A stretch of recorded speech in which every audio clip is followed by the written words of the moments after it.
Lems is one of my favorite boot companies. It's one of the very first brands I really started looking into in terms of like foot health and how things were doing, people were doing things different aside from the giant brands that are well known and not so well loved anymore. And their boulder boots really what first caught my attention. It had a nice wide toe box, had a mock toe stitch kind of hiding the width, super comfortable, just enough squish that they weren't hard underfoot, and fairly durable, all things considered. And I call those boots my shop slippers because I'd leave them untied and I'd slip them on, I'd wear them throughout the shop, I'd wear them all over the place, and I just love them. I have like 3 or 4 pairs of them.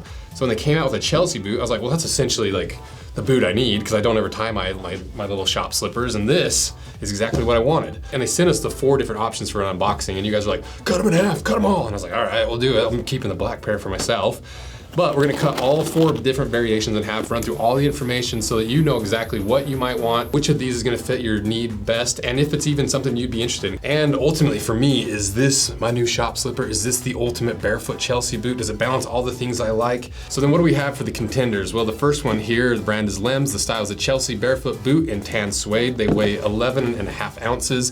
They retail for $150. They're made in China, and the way they position this boot is fans of the Primal Zen get ready to throw a party because the Chelsea features the same outsole you know and love, meaning this boot ticks all the right boxes: super lightweight, 0 drop, and ultra wide. Next is the Chelsea boot, waterproof in dark brown oiled leather. It's basically a nubuck. It weighs just under 13 ounces. That retails for $175. They're made in China, and the way they position this boot is the exact same actually. Next, the brand is Lems. The style is a Chelsea boot, tough in black leather. They weigh 14.5 ounces, retail for $180. Made in China, and the way they position this one is discover the perfect blend of style and durability with a rugged Chelsea boot tough. Choose between 2 standout options featuring the Boulder Summit outsole. The waterproof version, dark rose, has a cozy faux, I guess this one, cuff lining, ideal for winter weather, and a classic full grain leather. Ash offers comfort and sophistication without the waterproofing. Finally, to the boots with the fur, we got the brand is Lems. The style is a Chelsea boot, tough, waterproof brown leather with fur. They weigh 1 pound. They retail for $190. They're made in China, and the way they position this boot is also the exact same.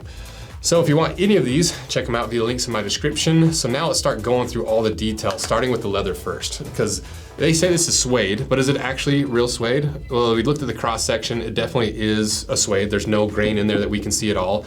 It's a little bit thicker than most suede you see. It's 1.8 rather than like the 1.5. But at the end of the day, it's still suede. It doesn't have that tight grain pattern to keep all those loose fibers really structured and prevent them from tearing and falling apart. And so, you know, these are gonna break in faster. It's a lot softer. You can feel the softness of the suede, but it's not gonna be the most durable leather of the bunch. And for me, I just don't like suede. And so even though this is the unlined, softer sole version, I still ended up taking the black pair that was just the nubuck leather because I didn't want to have suede. But at the same time, it's the most affordable of the bunch. But it performed pretty well on the puncture test at 163 pounds. But I'm guessing that's gonna probably be the worst leather of the bunch, especially being the most affordable. Because if you look at this boot with the nubuck, it really is a nubuck. You look at the cross section, you can see that little bit of grain, you can see the difference in texture from that microfiber look of a nubuck that still has some of that grain that's just been sanded down to give it that microfiber look, compared to that suede with the bigger, looser fibers that's a little more open looking. And this leather's thicker too. It's 2.1 millimeters thick. It's also more conditioned. You can feel the conditioning on the inside. And so this is just a better leather through and through. And we ran the burn test on both of these since they're similar, like nubuck and suede leathers. And the suede definitely did burn sooner, and I think that's due to the fact that this still has some of the grain in it, and that's prone to cracking and splitting under high temperatures.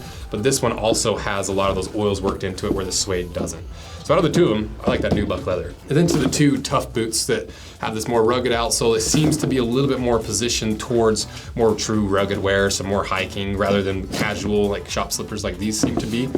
And so how is this leather? Well, this to me is not my favorite leather. I actually like this leather more than this because this is your classic black leather that has a really even coat on top, that grain print in the top. I think it's a grain print. It might not be, but it looks like it. This is your type of leather that you see in a lot of like line chef shoes and a lot of stain resistant shoes because you can easily wipe it off because there's that layer of pigment on top. It just doesn't have that natural look of a nubuck. But they say it's a full grain oiled leather, and so we looked at the cross section, and there's still grain in there, but I don't think it's a full grain. And that's like every single brand somehow screws it up, because it'd be technically a top grain or corrected grain. Full grain means it's really untouched on that top layer, no sanding, no removing of any material. but it's still got grain in it, and it's a common enough issue that I don't think it's false advertising by any means, but it is a little bit thinner. It's 1.8 millimeters thick. It has that finish on top, and it punctured through at 85 pounds. But is the tough waterproof boot any better? Well, it is a little thicker. It's 2.2 millimeters thick, has that same pebbled texture on top, but this feels less finished than this one. And it might just be the look of it. It might just be the exact same leather, but this has more of a sheen to it. It's a little bit shinier. It feels like it has more of a coat on top. This feels more natural. You can see the pores more. You can see that it's doesn't have that really heavy top coat. It has a little bit more grain compared to the black leather. It punctured through at 104 pounds, and we burned both of these, and it seemed like this one had more of a finish on it. So because it just seemed like it kind of flaked off more than this one. This one just seemed like it was more just the leather burning. So if I were to rank these leathers from my, let's say objective quality, these two are probably the best, and then this, and then probably suede. Which one would I rather wear? This one's not bad. This is not a bad leather at all. I would probably wear one of these two. I like that this one has more of the grain. Then if we start looking at the lining, I honestly assume they'd all be the exact same, but they're very different, because this one has almost like a spacer mesh kind of feel to it. It feels like a jersey material. It definitely has some squish to it though, so it has either foam backing it or something backing it. The waterproof version has a little bit more of a fibrous feel to it, but honestly it's similar enough that I wouldn't really be too stressed about one versus the other.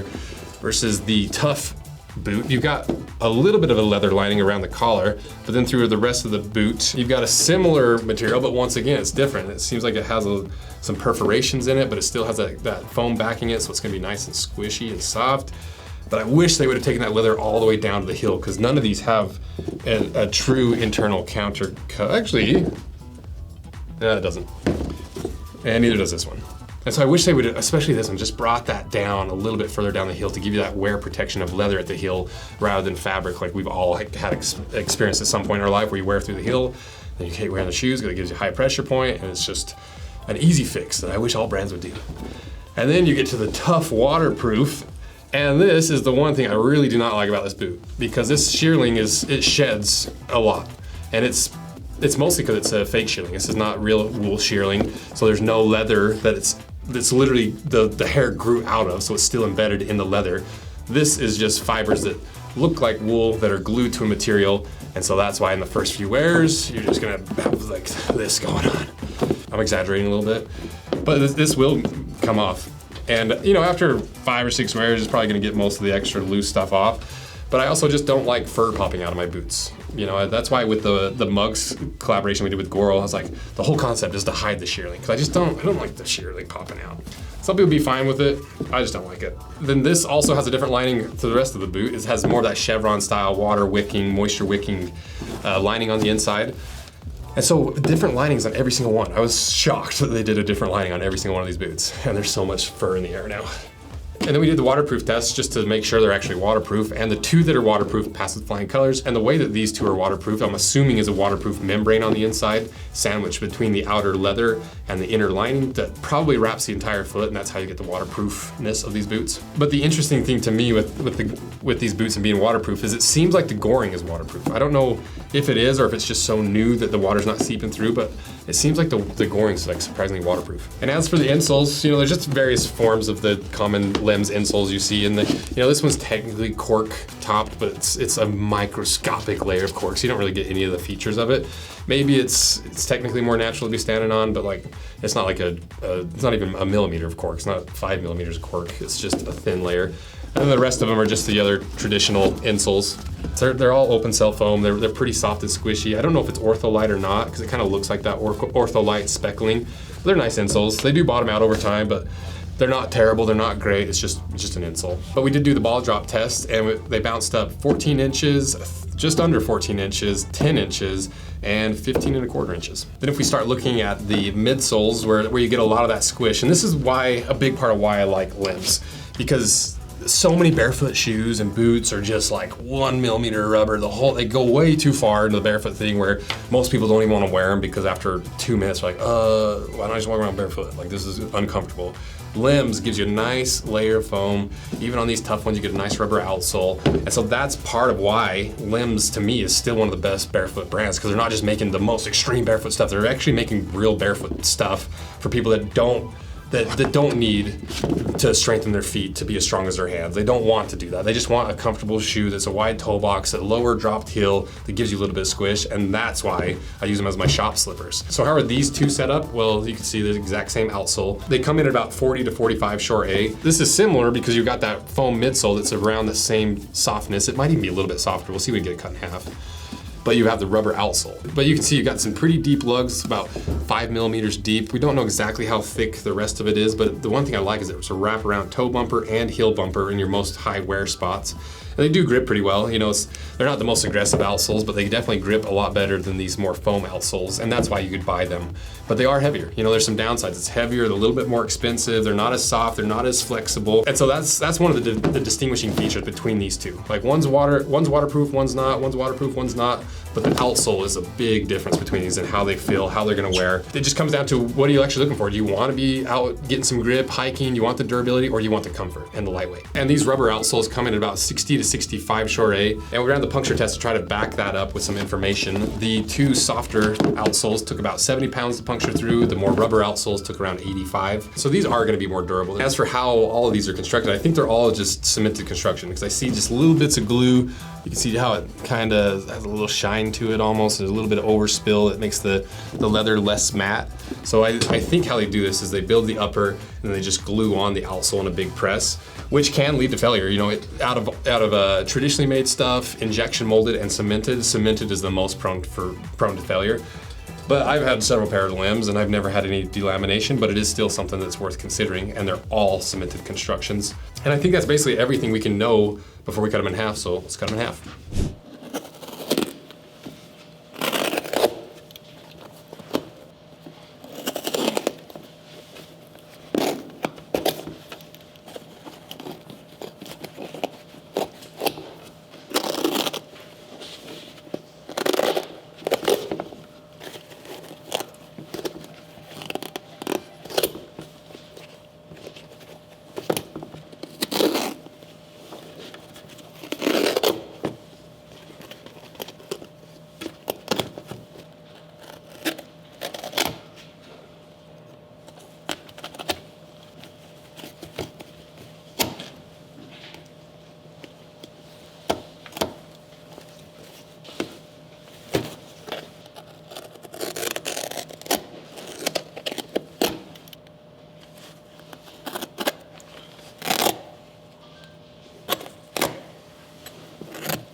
All right, we got them all cut in half, and let's start just down the road.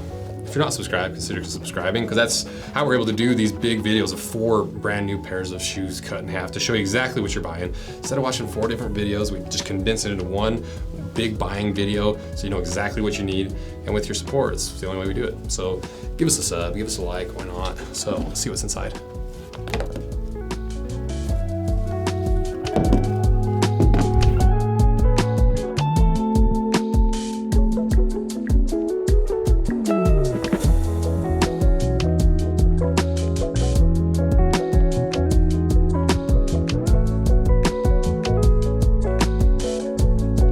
So is there any other additional differences on the inside you need to know before you actually buy a pair of these? Not that much, honestly. You can see all the differences in the lining now that they're cut in half. You can see that there's a little bit of difference in how this junction between the sidewall and this layer underneath the insole is done on a few of these boots. You know, different layers. Both of these are Strobel stitch, but you know, they're slightly different. The counter materials seem to be all about the same. The toe stiffeners seem to be about the same. These two outsoles are identical. These two outsoles are identical.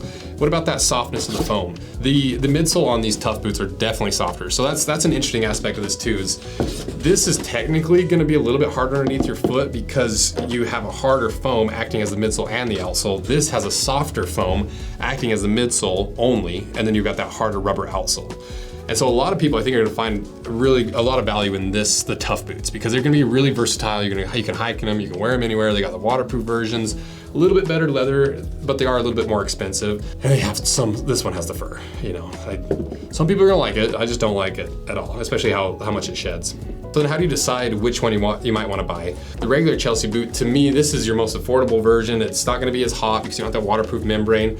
It's not gonna be the most durable out of the bunch. It's honestly the probably least durable of the bunch because the leather and this outsole. But this is affordable, it's lightweight, it's packable. This is just like your baseline Chelsea boot that has a wide toe box, a soft outsole, and that's what you can see. Like remember what I was saying, I like Lems because you actually have some squish underneath your foot. So many barefoot brands have like less than half of the material underneath your foot. And that's why these, I think, are slowly getting into the more mainstream because you don't have to go straight into the depths of barefoot world. You can kind of ease into it, be comfortable, and get all the benefits of barefoot boots and shoes without a lot of the pain. And to me, if you're wanting to gamble on something and you don't want to spend the money and you're not sure about it, maybe that's what this is best for, is just a lightweight, packable, breathable, wide toe box Chelsea boot. Versus the waterproof version, similar concept, just it's waterproof. Like if say you're using this as a travel boot, but you want some waterproof protection, you still want to be packable, you still want to be light, you want it to be flexible, but you want that waterproof aspect, that's probably why you'd buy this boot. Then to the Tough pairs, similar concepts. You know, with the regular Chelsea Tough that's not waterproof, this is one that I would wear quite a bit because when I'm up hiking and I'm just like putting around in a pair of Chelsea boots, I want some grip, I want some comfort, especially if it's not just in my shop.